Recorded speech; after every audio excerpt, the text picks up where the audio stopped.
देखंतु जो भी समस्या अच्छी जार भी समस्या अच्छी से समस्या को बसिकरी कथबार्ता माध्यम समाधान रास्ता बाहरी थाए। मला संघ तरफ जो दाबीपत्र दि से दाबीपत्र को लेकर सागर वार्तालाप आमर हो सारी रेवेन्यू डिपार्टमेंट मोर वार्तालाप हो सारी जो कैडर रिस्ट्रक्चरिंग कथा कहते मूल विषय सीटा प्रकृत राजस्व विभाग करे नहीं सीटा जीए विभाग करे। तेणु आमे आमर टिप्पणी सहित सीटा जीए डिपार्टमेंट को पठे देचु से माने शेष निष्पत्ति करिवे। सबो जिनिस रे समय लागि थाए। तेणु अपेक्षा न करी समूह छुट्टी नबाटा एटा ओडिशा रो साधारण सेवा पाइबा पई आसुथबा लोक मानक पई आदौ शुभंकर नुह। तेणु सेमानकर जो मास लीव समूह छुट्टी आवेदन से आवेदन उपरे एडिशनल चीफ सेक्रेटरी रेवेन्यू जिलापाल को निर्देशनामा पठे सारी समस्तंकर छुट्टी बातिल हेब छुट्टी मंजूर हेब नहीं काम न कले दरमा बंद ये नीति पूर्वर सरकार अच्छी एटा मध्य कार्यकारी हेब। तृतीय जदि से माने एभलिया समूह छुट्टी रे रहिबे सेमानकर अनुपस्थिति रे मध्य राजस्व सेवा लोकंक पाखक पहुँचवा पई जो गोटे स्तर अच्छी से स्तर को मध्य आवश्यक पड़े आम समाप्त करदेबू। जमिति जो जो आवेदन सब लोकंकर सेवा पई आसुची सीधा तहसीलदार पाखरु आरआई पाखु पड़ेब मझे जो अमला मान मध्यम जाऊला सेटा को समाप्त हो।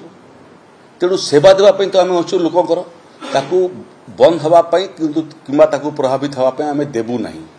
मोर परामर्श अमला संघ को जे ये सरकार रे सेमाने मध्य गोटे अंश एवं आमे समस्ते मिसिक लोकंक सेवारे अच्छु लोकंक सेवा को व्याहत करी कौनसी पदक्षेप नियंतु नहीं एवं जदि लोकंकर सेवा को व्याहत करने चेष्टा करेंगे आ समस्यार समाधान करने चाहिए हुए नहीं तुरंत ये सब छुट्टी निष्पत्ति को प्रत्याहार करंतु।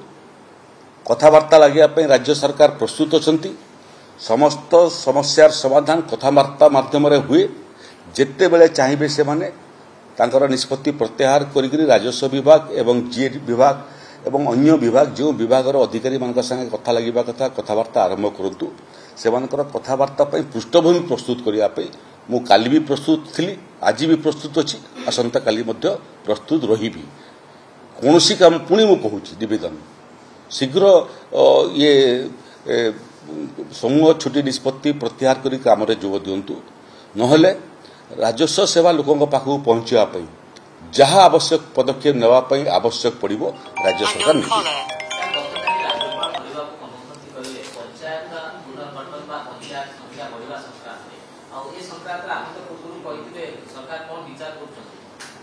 सरकार विचाराधीन अच्छी ओडिशा रे गुड़िए पंचायत अच्छी जो पंचायतर आकार स्वाभाविक आकार ठारू बेसी तेणु पंचायत विभाजन ये कार्य पंचायती राज विभाग से माने ए बाबद चूड़ांत निष्पत्ति नेबे ता ऊपर को मध्य तहसील को मध्य आहुरी छोट करने ब्लॉक को मध्य विभाजन करने राजस्व सरकार विचाराधीन अच्छी ये बाबद रे नियमावली एवं मापदंड प्रस्तुत करिवार आवश्यकता अच्छी। जेते पॉलिटिकल यूनिट जेते छोट हबो लोकंकर सेवा पहुँचापी सेते सहज हबो। इथिरे आपण मानकर जानिया प्रकृत रे ओडिशा रे एवं भारत वर्ष रे जनगणना मध्य आरंभ हवापई जाउची। थोड़े जनगणना आरंभ हो गले बाउंड्री डिमार्केशन काम सबू अटकी जाए सेरा रेवेन्यू विलेज रो डिमार्केशन हो पंचायत रो डिमार्केशन हो ब्लॉक रो डिमार्केशन हो एवं 2011 मसीहा पर जनगणना ही नहीं।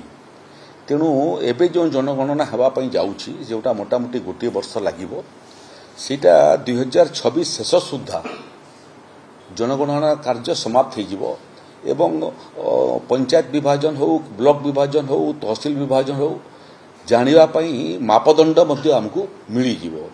ଆମେ ଆମର ପ୍ରସ୍ତୁତି ଚଳେଇଛୁ ଏବଂ ଠିକ୍ ସମୟରେ ରାଜ୍ୟ ସରକାର ଠିକ୍ ନିଷ୍ପତ୍ତି ନେବେ ଓଡ଼ିଶାରେ ବିଭିନ୍ନ ପଲିଟିକାଲ ୟୁନିଟ୍କୁ ବିଭାଜନ କରିବା ପାଇଁ।